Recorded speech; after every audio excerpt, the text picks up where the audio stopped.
Welcome to Real Estate U with Letty Ann. Welcome back to Season 2 of our podcast, Real Estate U with Letty Ann. And today we have Kolton Gibson with Honey Wagon Septic Service. Welcome, Kolton. How are you? I'm doing well, thank you. So glad for you to be here. We had a wonderful conversation with the owner, Mel, of Honey Wagon Septic Service. And now I want to get a little down and dirty with you about inspections. So you and I met maybe a year or so ago on an inspection, and you never know what to expect when you go on a septic inspection. So when I talk about inspections, it's typically if there's a buyer or a seller purchasing or selling a property with a septic system. But then we also know that your services are pumping and helping a homeowner maintain their septic system. Is that right? Correct. So you do offer a lot of services at Honey Wagon Septic Service, but also too, you don't do the work. So if something needs to be done, you actually have a suggested contractor list of persons who can help that homeowner, correct? Yeah.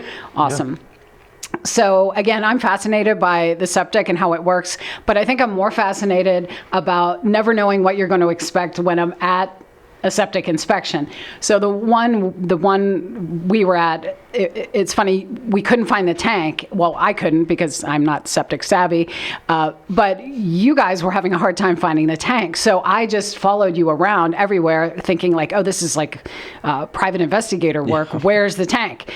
We ended up finding out, right, that the tank was put in the 70s. But then a few years after that, the homeowner had put in a pool, in-ground gunite pool with a pool deck.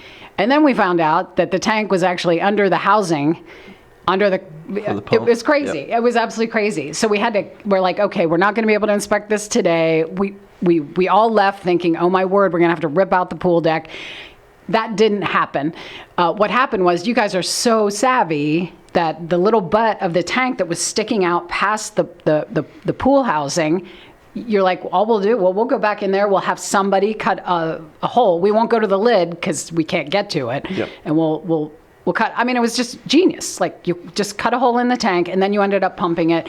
And I couldn't believe, because decades had gone by and there were no records of this tank being pumped. Yep. And there was one tiny little hole. I was like, I can't believe it. Like we were all expecting, oh my word, this thing's probably deteriorated. And you're like, oh, and the inspector came over. He's like, yep, I see a hole there. We just need to get that repaired and you pass. So you never know what to expect. Never. What's the craziest thing you've seen, Kolton, on a septic inspection? Oh, we see all sorts of things.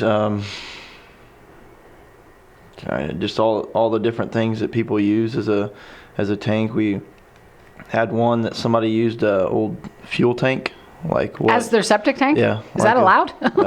No, it wasn't. It wasn't watertight at all. It was all rusted through. The acidity and the wastewater eats the metal up pretty fast if it's not coated with anything.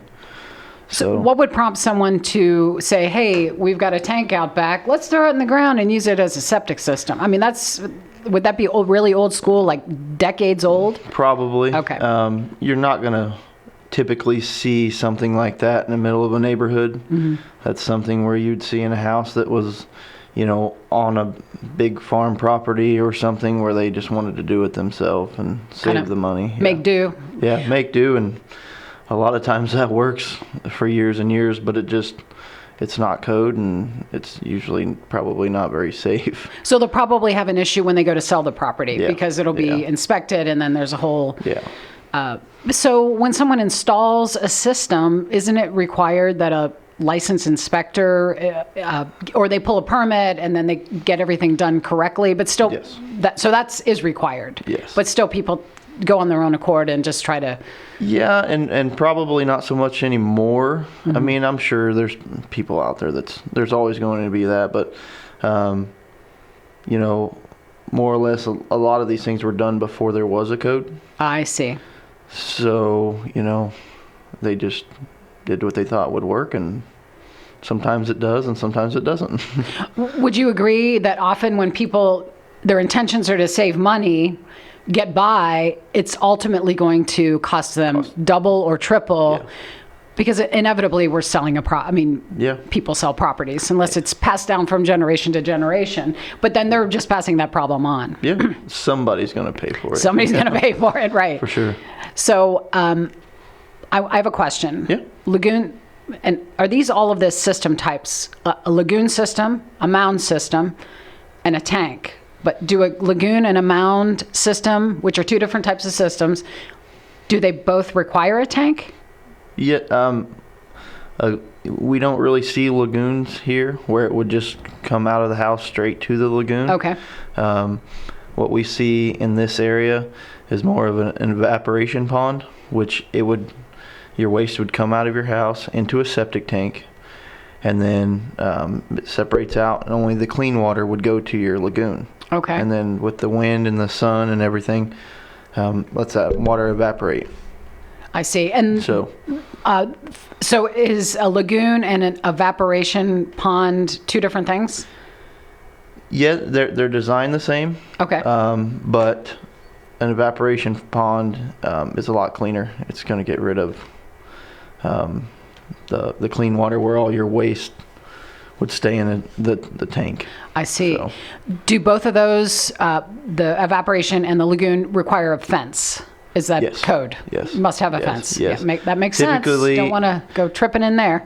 Yeah, for sure. Typically, in most areas, they want at least a 4-foot tall fence with a gate. I think it's usually about 4 foot wide to where you can get in and mow the banks, because you don't want the vegetation around the evaporation pond to grow up, because then it won't let the wind blow the water around and evaporate the way it's intended. And you don't want a bunch of trees around it either, because same thing. There is a Sunlight can't science. get to it. Yeah. There is a science. And the mound system, does that also require a tank? Yes. Okay. So on a mound system, it would go from your house, flow out to a septic tank, and typically at that point the clean water would, gravities from the house to that septic, and then gravities from that septic to a pump tank, another septic tank basically. Oh. But what's in that second tank is just a pump and the clean water.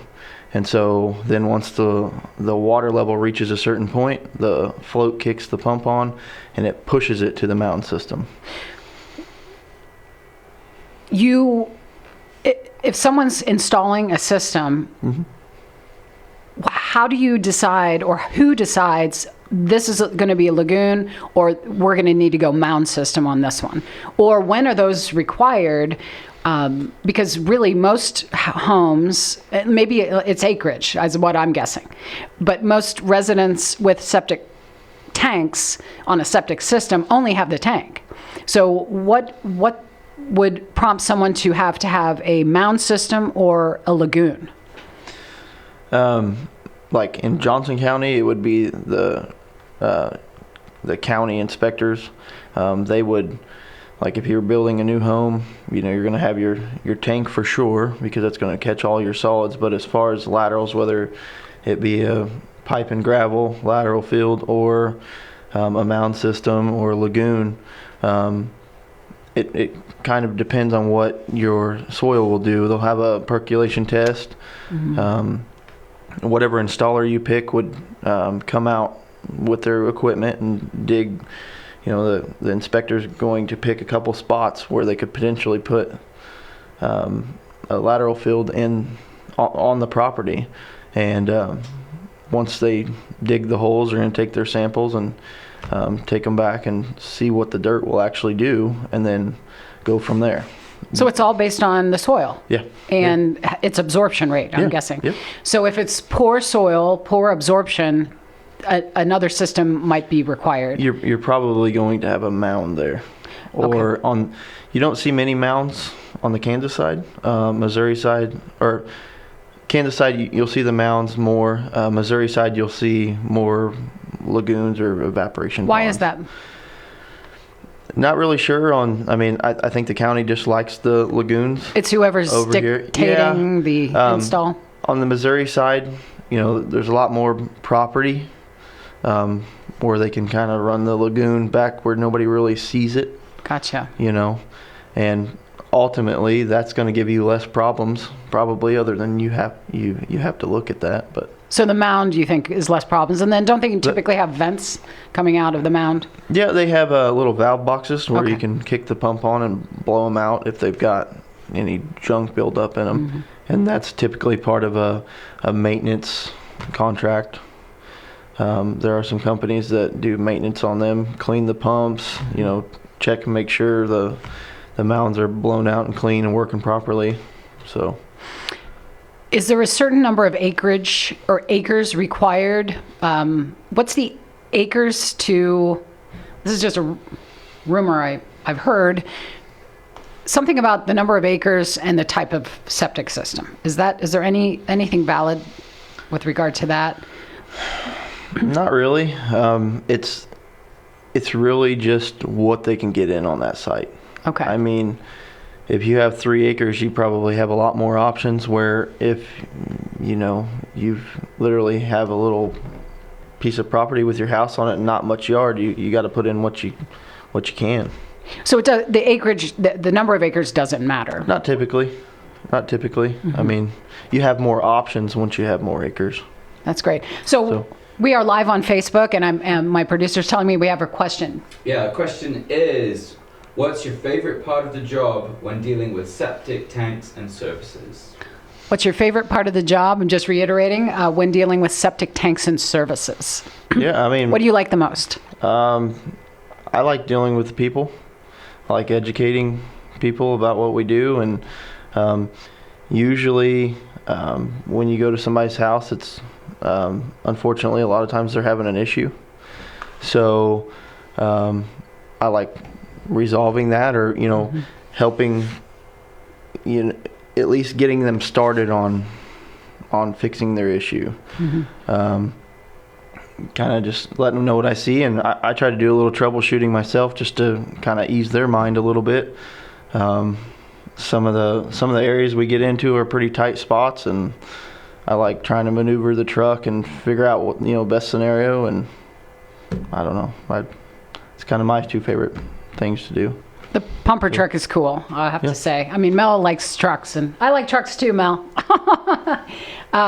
And then, I mean, there's so much to know about septic, and again, I find it fascinating. We just have a couple of minutes left, so I just want to reiterate that Honey Wagon Septic Service services both Kansas and Missouri. So whether you're interested in maintaining your septic system, or whether you're building new construction and need some advice on what type of system is going to work best for you, please call Honey Wagon Septic Service. We have their information here on the screen, and I'm sure you'll see Kolton on the job and talk to the fine folks in the office at Honey Wagon Septic Service. So thank you so much for being here today, Kolton. Look forward to seeing you on a job soon. Yep, Yeah, for sure. awesome. Thank you very much. You bet.